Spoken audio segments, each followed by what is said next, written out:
So hello students, हम लोग आज क्या करने वाले हैं।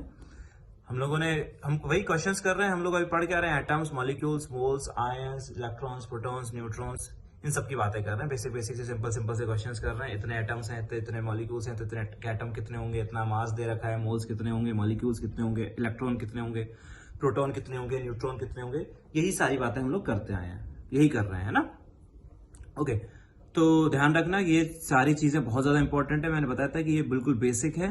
ये बेसिक हो सकता है कि अभी तुम्हें बहुत मुश्किल लग रहा हो, लेकिन जब नंबर ऑफ क्वेश्चन तुम करोगे और कर भी रहे हो बहुत सारे क्वेश्चन में, मेरा मेन फोकस इतने सारे सवालों में क्या कर सकता था, इसको स्किप भी कर सकता था कि भाई 5-6 सवाल कराता और आगे बढ़ जाता टॉपिक में। लेकिन मैं टॉपिक आगे इसलिए नहीं पढ़ा रहा हूं क्योंकि जब तक ये क्लियर नहीं होगा तब तक तुम्हारा बेस नहीं बनेगा।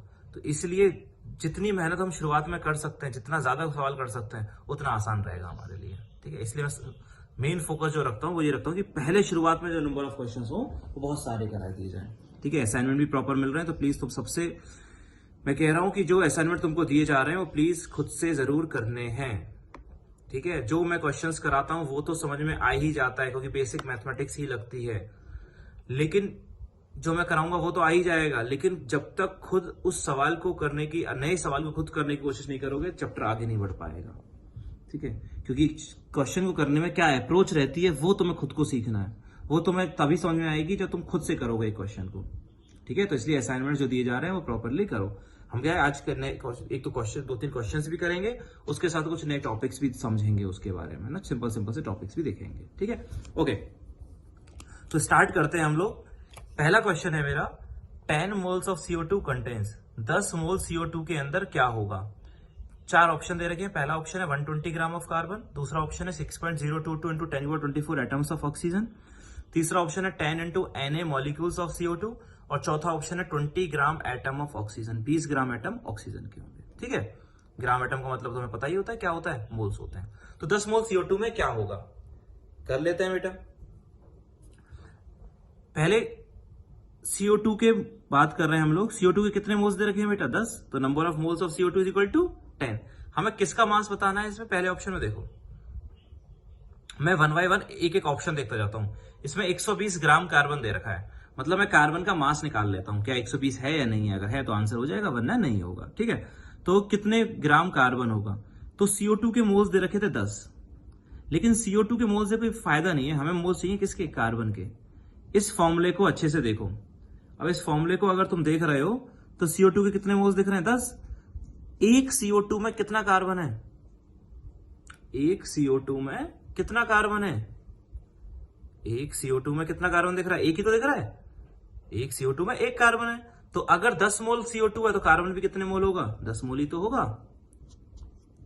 अगर CO2 के 10 मोल हैं तो कार्बन के भी कितने मोल होंगे, 10 ही होंगे। क्यों होंगे, क्योंकि एक CO2 में एक कार्बन है। एक CO2 में अगर एक कार्बन है तो 10 मोल CO2 में 10 मोल कार्बन होगा। एक मोल CO2 में 10, एक मोल CO2 में एक मोल कार्बन, तो 10 मोल CO2 में 10 मोल कार्बन, क्योंकि एक CO2 में एक कार्बन दिख रहा है। ठीक है, तो 10 आ गया। ये कार्बन के क्या है, मोल्स है, कार्बन के मोल्स है बेटा। लेकिन कार्बन का क्या चाहिए तुम्हें, मास चाहिए। कार्बन का क्या चाहिए, मास। कितने ग्राम है, 120। ये कार्बन के क्या निकले हैं, मोल्स। जब कार्बन के मोल्स आ गए तो क्या कार्बन का मास नहीं आएगा बेटा, बिल्कुल आएगा। मोल्स क्या होते हैं, number of moles is equal to mass upon molar mass. तो मास कैसे आता है, मोल्स इंटू मोलर मास। तो मोल्स कितने आए थे बेटा, मोल्स आए थे 10, और मोलर मास कितना आया था बेटा, मोल्स तो आए थे 10 बेटा, और मोलर मास कितना है, 12। मोल्स तो है 10 और मोलर मास कितना है, 12। तो कार्बन की तो बात कर रहा हूँ, 10 मोल किसके हैं, कार्बन के हैं। तो कार्बन का एटॉमिक मास होता है 12, तो 10 इंटू 12 कितने ग्राम हो गया, 120। तो कार्बन का जो मास हो गया वो 120 ग्राम हो गया। कैसे करा, समझ में आया। CO2 के 10 मोल दे रखे थे, एक CO2 में एक C, तो 10 CO2 में 10 C। एक मोल CO2 में एक मोल कार्बन, तो 10 मोल CO2 में 10 मोल कार्बन। कार्बन के 10 मोल है तो कार्बन का मास आ गया 10 into 12 moles into molecular mass, atomic mass, 10 into 12 120 ग्राम। क्लियर है, पहला ऑप्शन करेक्ट हो गया। दूसरा ऑप्शन, दूसरे ऑप्शन में क्या पूछे, एटम्स ऑफ ऑक्सीजन। ऑक्सीजन के कितने एटम्स होंगे, ठीक है, या इतने होंगे या नहीं होंगे। तो ऑक्सीजन के एटम्स निकाल लेते हैं। ये 10 मोल किसके हैं बेटा, CO2 के। अब 10 मोल अगर CO2 के हैं तो ऑक्सीजन के कितने मोल हो जाएंगे, खुद ही सोचो। अगर 10 मोल CO2 के हैं तो O के कितने मोल होंगे, 10 ही होंगे या 20 होंगे बेटा, 20 होंगे। कितने होंगे, 20। क्यों होंगे बेटा 20? क्योंकि ध्यान से देखो इस फॉर्मूले को, एक CO2 में कितना ऑक्सीजन, एक CO2 में 2 ऑक्सीजन। अब एक CO2 में अगर 2 ऑक्सीजन है तो 10 मोल CO2 में कितने ऑक्सीजन होंगे, 110 मोल में 1 मोल CO2 में 2 मोल ऑक्सीजन, तो 10 मोल CO2 में 20 मोल ऑक्सीजन। क्लियर है बेटा, समझ में आ गया? अगर CO2 के 10 मोल हैं तो ऑक्सीजन के कितने मोल होंगे, 20 मोल, क्योंकि एक CO2 में 2 ऑक्सीजन है। ठीक है, तो 10 मोल में 20 मोल हो जाएंगे। ये ऑक्सीजन के मोल्स आ गए, लेकिन ऑक्सीजन के मोल्स बताने क्या बताने हैं, ऑक्सीजन के एटम्स बताने हैं। ऑक्सीजन के मोल्स कितने आ गए, 20। ऑक्सीजन के मोल्स आ गए 20, तो ऑक्सीजन के एटम्स कितने होंगे, 20 इंटू एन। कितने देंगे, 20 इंटू एन हो जाएंगे। समझ आ गया ना, क्योंकि एक मोल में कितनी चीजें होती है, एन, तो 20 मोल में कितने, 20 इंटू एन। एन की वैल्यू पुट करी, 20 इंटू 6.022, तो कितना आया, 12.044 इंटू 10^24। और इसने ऑप्शन में क्या दे रखा था, 6.022 10^24। अपना आंसर क्या आ रहा है, 12.044 इंटू 10^24। तो ये आंसर नहीं होगा, तो बी आंसर, बी ऑप्शन गलत हो गया। सी ऑप्शन क्या है, 10 Na molecules of CO2। 10 Na molecules of CO2, CO2 के 10 Na मॉलिक्यूल्स होंगे। अब CO2 के अगर 10 Na मॉलिक्यूल्स होंगे, ये बताना है। चेक कर लेते हैं बेटा, CO2 के कितने मोल आए थे बेटा, 10 मोल आए थे। CO2 क्या है, एक मॉलिक्यूल ही तो है, तो CO2 के कितने मोल थे, 10 थे। एक मोल में कितनी चीजें होती हैं, Na, तो 10 मोल में कितनी हो जाएंगी, 10 Na। भाई समझ में आ गया ना, हमारे पास CO2 के कितने मोल हैं, 10 मोल हैं। किसके मोल्स हैं, ये CO2 के। CO2 क्या है, एक मॉलिक्यूल है। जब 10 मोल है तो एक मोल में कितने मॉलिक्यूल्स, एक मोल में कितनी चीज होती है, Na, तो 10 मोल में कितनी जाएंगी, 10 Na। और 10 Na ही दे रखा है ऑप्शन में, हाँ 10 Na ही दे रखा है, तो सी आंसर भी क्या हो गया, करेक्ट हो गया। डी पर आते हैं, 20 gram atom oxygen, 20 gram atom. Gram atom का मतलब क्या होता है बेटा, पता है ना, ग्राम एटम का मतलब होता है मोल। ग्राम मॉलिक्यूल का मतलब होता है मोल, ग्राम आयन का मतलब होता है मोल। तो 20 मोल ऑक्सीजन। अब 20 मोल ऑक्सीजन अगर दे रखी है, बताना है मेरे को बेटा 20 मोल होगी या नहीं होगी। ठीक है, अब यहीं से देख लो बेटा, CO2 के कितने मोल है बेटा, 10 मोल। यहां लिखे भी तो मैंने, ऑक्सीजन के मोल कितने आ गए थे, 20 मोल ही तो आए थे। और यहां ऑप्शन में क्या दे रखा है, 20 मोल ही दे रखा है ऑक्सीजन। सिंपल। और बताया कैसे था कि एक CO2 में 2 ऑक्सीजन, एक CO2 में 2 ऑक्सीजन, तो 10 मोल CO2 में 20 मोल ऑक्सीजन। 20 मोल ऑक्सीजन मतलब 20 ग्राम एटम ऑक्सीजन। तो आंसर सही हो गया। तो आंसर क्या क्या हो गया बेटा, आंसर हो गया A, C और D। समझ में आ गया, कोई दिक्कत तो नहीं है। ऐसे सवाल हम बहुत करते आए हैं, तो ये क्वेश्चन भी हो जाएगा। नेक्स्ट क्वेश्चन देखते हैं हम लोग। अब नेक्स्ट क्वेश्चन जब देखेंगे, उस नेक्स्ट क्वेश्चन में काफी सारी बातें हैं जो नई हैं, जो हमें उस क्वेश्चन के मीडियम से समझनी होंगी। ठीक है, तो आगे बढ़ते हैं। नेक्स्ट क्वेश्चन बड़े ध्यान से देखना, अगला सवाल। ठीक है, तो क्वेश्चन नंबर 2 है आज का। तो उसमें क्या दे रखा है इसने, the density of air at NTP, the density of air at NTP is, the density of air at NTP is 0.001287 ग्राम पर ml। Calculate its vapour density. ठीक है, ये एक नया वर्ड लिखा है मैंने, क्या, वेपर डेंसिटी। तो इस वेपर डेंसिटी को हमने नहीं सीखा है अभी। ठीक है, तो अब हम यही पढ़ने वाले हैं कि वेपर डेंसिटी क्या होती है। तो एयर, हमें क्वेश्चन में वापस से पढ़ रहा हूं बेटा, the density of air at NTP is 0.001287 ग्राम पर ml।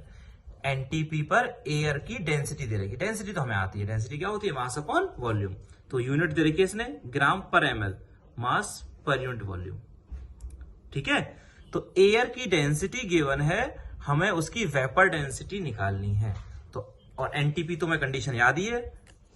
NTP क्या होता है, pressure is 1 atm and temperature is 0 degree. याद है ना सबको, हाँ चलो। ओके, वेपर डेंसिटी कितनी देर बतानी है मेरे को। तो सबसे वेपर डेंसिटी तो तब निकालेंगे ना जब वेपर डेंसिटी पता हो कि होती क्या है।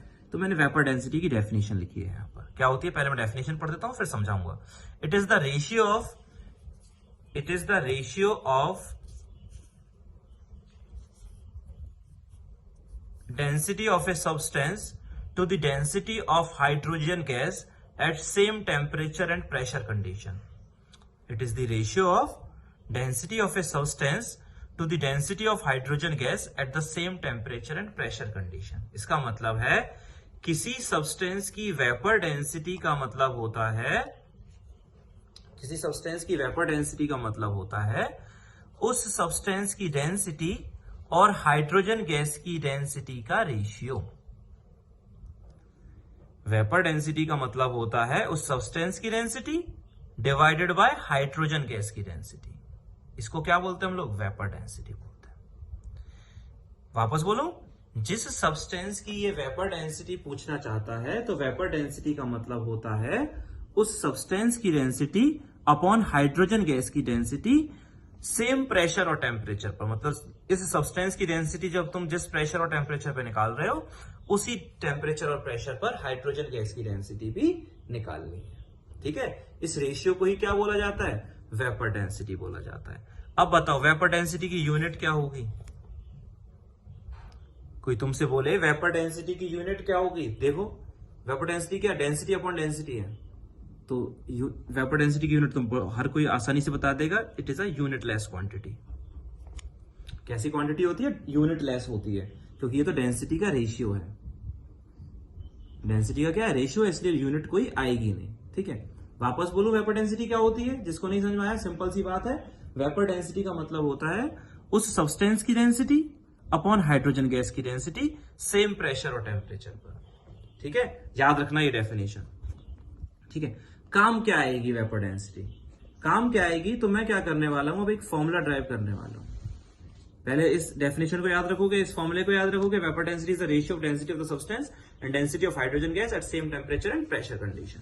ठीक है, अब मैं एक फॉर्मूला ड्राइव करने वाला हूं। क्या इक्वेशन तुमने ये तो पढ़ी हुई है, पीवी इक्वल टू एनआरटी, ये तो हम पढ़ के आए हैं। पीवी बराबर क्या होता है, एनआरटी। यहाँ पी क्या होता है, प्रेशर, वी क्या होता है, वॉल्यूम, एन क्या होता है, नंबर ऑफ मोल्स, और आर क्या होता है, गैस कांस्टेंट, और टी क्या होता है, टेम्परेचर। इसी फॉर्मूले को मैं थोड़ा और सिंप्लीफाई कर रहा हूं और एक्सटेंड कर रहा हूं। PV is equal to n, n क्या था बेटा, मोल्स था ना, हाँ मोल्स था।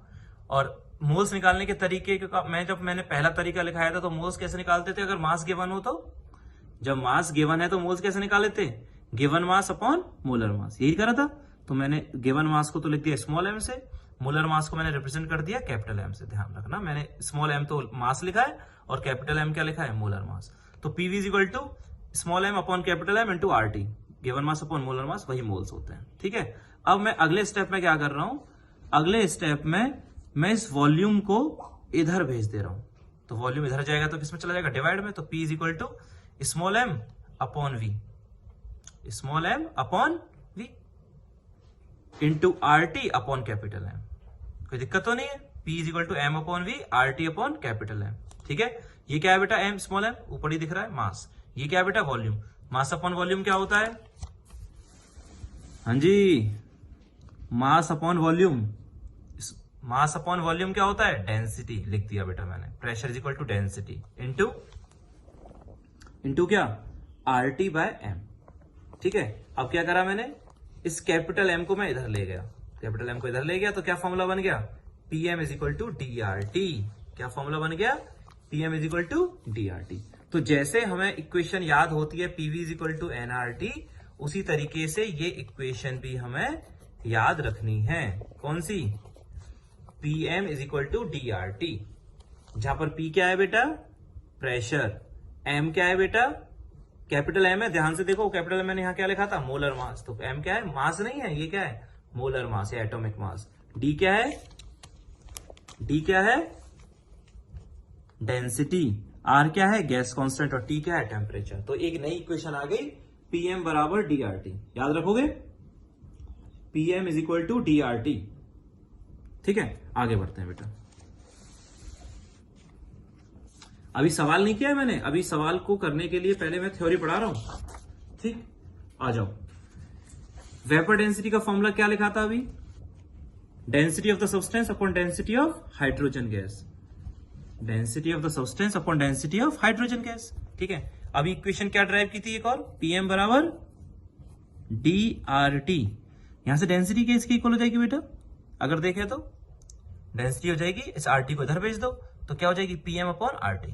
तो किसी सब्सटेंस की डेंसिटी अगर निकालनी है, ऑब्वियसली गैस की, क्योंकि पीवी इक्वल टू एनआरटी है, गैस के लिए वैलिड है, तो किसी गैस की डेंसिटी निकालनी है तो क्या फॉर्मूला हो सकता है, इस आरटी को इधर भेज दो तो पीएम अपॉन आरटी।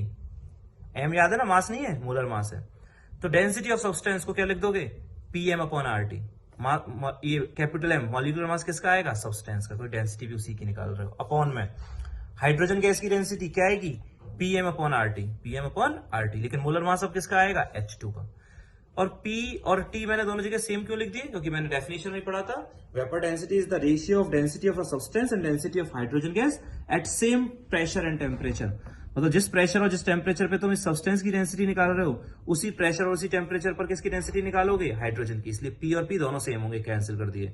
T और T दोनों जगह सेम होंगे तो कैंसिल कर दिए, R तो सेम होता ही है। तो वेपर डेंसिटी का फॉर्मूला क्या बन गया, molecular mass of substance upon molecular mass of hydrogen. और हाइड्रोजन का मॉलिक्यूलर मास कितना होगा, वेपर डेंसिटी का फॉर्मूला क्या बन गया, molecular mass of substance upon molecular mass of hydrogen. Hydrogen का मोलर मास, अब H का एटॉमिक वेट 1 होता है तो H2 का कितना हो गया 2। तो फॉर्मूला क्या बन गया वेपर डेंसिटी का, मॉलिक्यूलर मास अपॉन 2। ये बहुत काम आएगा, ध्यान रखना, इस फॉर्मूले को हमें ध्यान रखना है। डेरिवेशन कैसे हुआ मैंने बता दिया, लेकिन डेरिवेशन ज्यादा कोई पूछता नहीं है, एंड रिजल्ट जो है वो सब बहुत काम आने वाला है। किसी भी सब्सटेंस की वेपर डेंसिटी कैसे निकालते हैं, उस सब्सटेंस का मोलर मास अपॉन 2। ठीक है, किसी सब्सटेंस की वेपर डेंसिटी कैसे निकालते हैं, उसका मोलर मास अपॉन 2। अच्छा, किसी सवाल में अगर किसी सब्सटेंस की वेपर डेंसिटी दे दे तो मोलर मास कितना हो जाएगा, इंटू 2 कर देंगे। तो जितने भी सवाल अभी तुम आगे पढ़ोगे तो उनमें जब वेपर डेंसिटी दी जाती है ना, अब आगे चल के जब और चैप्टर्स पढ़ोगे तुम, तो उन सवाल किसी सवाल में ना बेटा वेपर डेंसिटी दी गई होगी, एक सब्सटेंस की क्या दी गई होगी, वेपर डेंसिटी। ठीक है, लेकिन ध्यान रखना, कभी भी सवाल में जब वेपर डेंसिटी दी जाती है तो वो इसलिए दी जाती है क्योंकि क्वेश्चन हमें मोलर मास देना चाहता है। ठीक है, हमें क्या होगा, सवाल में वेपर डेंसिटी की जरूरत तो पड़ती ही नहीं है, हमें जरूरत पड़ती है मॉलिक्यूलर मास की। तो जब भी सवाल में वेपर डेंसिटी देता है वो, मान लिया किसी सब्सटेंस की वेपर डेंसिटी 40 दे रखी है, 40 दे रखी है, तो वो हमसे कहना चाह रहा है कि सब्सटेंस का मोलर मास हो जाएगा 40 इंटू 2 यानी 80 हो जाएगा। अगर वेपर डेंसिटी 40 है तो मॉलिक्यूलर मास कितना हो जाएगा, 40 इंटू 2 यानी 80 हो जाएगा। तो क्लियर है। तो कभी भी किसी सवाल में वेपर डेंसिटी देने का रीजन होता है कि the question is trying to give us the molecular mass of a substance. वो क्वेश्चन हमें मॉलिक्यूलर मास देना चाहता है। ये फॉर्मूला याद रख लो, बहुत जरूरी है, बहुत बहुत बहुत ज्यादा जरूरी है। Vapour density is equal to molecular mass upon 2। जिस भी सब्सटेंस की वेपर डेंसिटी निकालनी है उसके मॉलिक्यूलर मास को 2 से डिवाइड कर दो, वेपर डेंसिटी आ जाएगी। वेपर डेंसिटी और मॉलिक्यूलर मास निकालना है, अगर वेपर डेंसिटी दे रखी है तो वेपर डेंसिटी इंटू 2। तो एक ही फॉर्मूला याद रख लो, दूसरा अपने आप हो जाएगा। तो वेपर डेंसिटी है मॉलिक्यूलर मास अपॉन 2। ठीक है बेटा, बढ़ जाए आगे। Vapour density molecular mass upon 2 होती है, ध्यान रखोगे, बोलो हाँ, ठीक है। वेपर डेंसिटी का फॉर्मूला होता है मॉलिक्यूलर मास अपॉन 2। आया कैसे, समझ दिया। तो सवाल क्या पूछेगा तुमसे, पूछेगा वेपर डेंसिटी डिफाइन करो। तो वेपर डेंसिटी डिफाइन कैसे करोगे, it is the ratio of density of a substance to the density of hydrogen gas at the same temperature and pressure. ठीक है, एक ये बात। तो फॉर्मूला क्या हो गया, vapour density is equal to density of substance upon density of hydrogen gas. दूसरा इक्वेशन कौन सी ड्राइव हुई है, PM is equal to DRT. तीसरा वेपर डेंसिटी और कैसे निकालते हैं, उस सब्सटेंस का मॉलिक्यूलर मास अपॉन 2। चौथा वेपर डेंसिटी की यूनिट क्या होती है, यूनिटलेस। ये 4 बातें हैं जो याद रखनी है हमें, समझिए। आ जाओ इक्वेशन पे, अब सवाल पर आ जाते हैं। अब क्या करते हैं हम लोग, अब क्वेश्चन पर आते हैं, क्योंकि हमने सीख लिया क्या दे रखी थी क्वेश्चन में। क्वेश्चन में गिवन थी डेंसिटी, क्या पूछी थी, वेपर डेंसिटी। अब वेपर डेंसिटी निकाल लूं चाहे मोलर मास निकाल लूं, आज क्वेश्चन तो हो जाएगा। अगर मॉलिक्यूलर मास भी निकाल लिया मैंने तो क्या वेपर डेंसिटी आ जाएगी, हाँ बिल्कुल आ जाएगी। तो हमें क्या गिवन था इस सवाल में, हमें एयर की डेंसिटी गिवन थी। तो मेरा काम होगा एयर का मॉलिक्यूलर मास निकालना। मेरा इस सवाल में क्या काम होगा, एयर का मोलर मास निकालना होगा काम। अब जब एयर का मोलर मास आ जाएगा तो एयर की वेपर डेंसिटी भी आ जाएगी। कैसे आएगी, मॉलिक्यूलर मास जो भी निकलेगा उसको 2 से डिवाइड करेंगे, वेपर डेंसिटी आ जाएगी। ठीक है, तो मेरा काम है मॉलिक्यूलर मास निकालना। ठीक, अब आ जाओ, तुम्हें सवाल में क्या गिवन है, डेंसिटी गिवन है, और तुम्हारा काम क्या निकालना है, तुम्हें डेंसिटी गिवन है और तुम्हारा काम है डेंसिटी कितनी गिवन है, 0.001287 ग्राम पर ml। तुम्हें डेंसिटी गिवन है और मॉलिक्यूलर मास कैलकुलेट करना है। तो तुम्हारे दिमाग में क्या आएगा, सबसे पहले देखो क्वेश्चन सोचने का तरीका क्या है कि मैं कौन सा फॉर्मूला लगाऊं, क्या करूं। सवाल में दे रखा था डेंसिटी, सवाल ने क्या दे रखी थी, डेंसिटी दे रखी थी, और क्या पूछी थी, वेपर डेंसिटी। तो मेरे दिमाग में सबसे पहले आएगा कि वेपर डेंसिटी निकालने की बजाय मैं क्या निकाल लूं, मॉलिक्यूलर मास निकाल लूं और उसको 2 से डिवाइड कर दूं, वेपर डेंसिटी आ जाएगी। तो मेरा काम अब बन गया, हो गया कि मॉलिक्यूलर मास निकालना है। ठीक है, और एनटीपी भी दे रखा है, मतलब प्रेशर और टेम्परेचर भी पता है। तो प्रेशर पता है, टेम्परेचर पता है, डेंसिटी पता है और मॉलिक्यूलर मास निकालना है। तो हमारे पास सबसे पहले दिमाग में आएगा कि भाई ये क्वेश्चन लगा दो ना जिसमें प्रेशर, टेम्परेचर, डेंसिटी सब आ रही हो। तो फॉर्मूला क्या था, PM is equal to DRT। Formula क्या था, पीएम बराबर DRT। प्रेशर पता है, हाँ पता है, कितना, 1 atm। एनटीपी है ना। क्या मॉलिक्यूलर मास पता है, नहीं, वही तो निकालना है, क्योंकि वो निकालोगे तभी तो वेपर डेंसिटी आएगी। मॉलिक्यूलर मास निकालना है। क्या डेंसिटी पता है, हाँ पता है। क्या आर पता होता है, हाँ बिल्कुल पता होता है। क्या टेम्परेचर पता है, हाँ 0 डिग्री एनटीपी है। तो सिर्फ मॉलिक्यूलर मास निकलेगा, नहीं निकलेगा, हाँ निकलेगा। ठीक है, कैसे निकाल लेते हैं। लेकिन एक और खास बात है इस सवाल में। क्या खास बात है, इस फॉर्मूले में एक खास बात है। इस फॉर्मूले में ये खास बात है कि मॉलिक्यूलर मास जैसे कार्बन का होता है 12 ग्राम एटॉमिक मास, नाइट्रोजन का होता है 14 ग्राम, ऑक्सीजन का होता है 16 ग्राम, हाइड्रोजन का होता है 1 ग्राम। ग्राम में ही तो होते हैं। ठीक है, डेंसिटी किस में गिवन है, ग्राम पर ml में। और आर किस में होता है, आर की वैल्यू तुम क्या रखते हो, 0.0821 लीटर एटीएम पर मोल केल्विन। आर किस में रखते हो, लीटर एटीएम पर मोल केल्विन। मैंने बोला है कि बहुत खास, मैंने कि बोला है कि भाई यूनिट का बड़ा ध्यान रखना पड़ता है सवालों में। केमिस्ट्री में, फिजिकल केमिस्ट्री के अंदर हम यूनिट का बहुत ज्यादा ध्यान रखेंगे। तो आर जो दे रखा है वो 0.021 दे रखा है लीटर एटीएम पर मोल केल्विन। ठीक है, समझ गए। तो बेटा ये तो यहां पर लीटर दे रखा है, हाँ, और वॉल्यूम किस और डेंसिटी किस में दे रखी, ग्राम पर मिलीलीटर में, ग्राम पर मिलीलीटर में। तो बेटा ये लीटर में रखो, ये ग्राम पर मिलीलीटर में रखो, ऐसा थोड़ी चलेगा काम। सबको एक जैसी यूनिट में बदलना पड़ता है ना, तो अब हमें बदलना पड़ेगा। तो इसलिए ध्यान रखना, जब R 0.081 रखो तो हमेशा डेंसिटी होनी चाहिए ग्राम पर लीटर में। डेंसिटी हमेशा किस में, इस फॉर्मूले को यूज करने के लिए density must be in gram per litre. Density जो होनी चाहिए वो ग्राम पर लीटर में होनी चाहिए। क्यों होनी चाहिए, क्योंकि R जो होता है वो 0.081 लीटर एटीएम पर मोल केल्विन होता है, लीटर एटीएम पर मोल केल्विन, इसलिए उसमें होना चाहिए। समझ में आ गया। चलो, डेंसिटी दे कितनी रखी थी बेटा, 0.01827 ग्राम पर मिलीलीटर, पर मिलीलीटर। इस मिलीलीटर को बदलना किसमें, लीटर में। 1 मिलीलीटर में कितने लीटर हो गए, 10 की पावर -3। तो 0.001287 ग्राम अपॉन में 10 की पावर -3 लीटर, क्योंकि मिलीलीटर को किसमें बदल लिया मैंने, लीटर में। 1 मिलीलीटर को मैंने बदल लिया किसमें, लीटर में बदल लिया। 1 मिलीलीटर बराबर 10 की पावर -3 लीटर। 1 मिलीलीटर बराबर 10 की पावर -3 लीटर। ठीक है, ये 10 की पावर -3 जब ऊपर जाएगा तो क्या हो जाएगा, 10 की पावर +3, मतलब 1000। तो 1000 से मल्टीप्लाई कर दो इसको, तो 1000 से मल्टीप्लाई करोगे तो कितना, ये 3 डेसिमल यहाँ खिसक जाएंगे, कितना आ जाएगा 1.287। और अब यूनिट क्या हो जाएगी बेटा, 1.287 ग्राम पर लीटर। अब रखोगे यहाँ पर, इसको नहीं रख सकते डायरेक्टली यहाँ पर, किसको रखोगे, 1.287 को रखोगे। क्यों, क्योंकि इस फॉर्मूले को यूज करने के लिए density must be in gram per litre. ठीक है, तो 1 इंटू प्रेशर है हमारे पास 1, मॉलिक्यूलर मास नहीं पता, डेंसिटी है 1.287, आर की वैल्यू 0.0821 और टेम्परेचर 273। टेम्परेचर कितना है, 273, 0 डिग्री होता है ना एनटीपी कंडीशन। मल्टीप्लीकेशन करके देख लेना, मॉलिक्यूलर मास आ जाएगा बेटा 28.84। ये जो कैपिटल एम है दैट रिप्रेजेंट्स मॉलिक्यूलर मास, वो कितना आ जाएगा, 28.84 ग्राम। हमारा काम क्या, मॉलिक्यूलर मास ही निकालना था या वेपर डेंसिटी निकालनी थी एयर की, वेपर डेंसिटी। तो उसको किससे डिवाइड कर देना है, 2 से। तो वेपर डेंसिटी का फॉर्मूला लगाया मैंने, molecular mass upon 2, 28.84 28.84 divide by 2, तो वेपर डेंसिटी कितनी आ गई बेटा 14.42। देखो मॉलिक्यूलर मास की यूनिट तो ग्राम होती है, लेकिन मैंने इसमें कुछ नहीं लिखा, क्यों? क्योंकि मैं पहले ही बोल चुका हूं कि वेपर डेंसिटी इज यूनिटलेस। समझ गए ना बेटा? वेपर डेंसिटी आ गया 14.42। कोई दिक्कत है क्या किसी को? बोलो, नहीं है ना? चलो आगे बढ़ते हैं। ठीक है, तो 2-4 खास बातें इसमें क्या पता लगी, मैं एक बार समराइज कर देता हूं इसको। ये हो गया अपना पेज नंबर 36। तो 2-3 बातें, क्या खास बातें हैं जो मैंने आज पढ़ाई हैं इस लेक्चर में, कि सबसे पहली बात यह है कि पीवी इक्वल टू एनआरटी की तरह एक इक्वेशन और होती है फॉर गैसेस, और वो भी कौन सी गैसेस?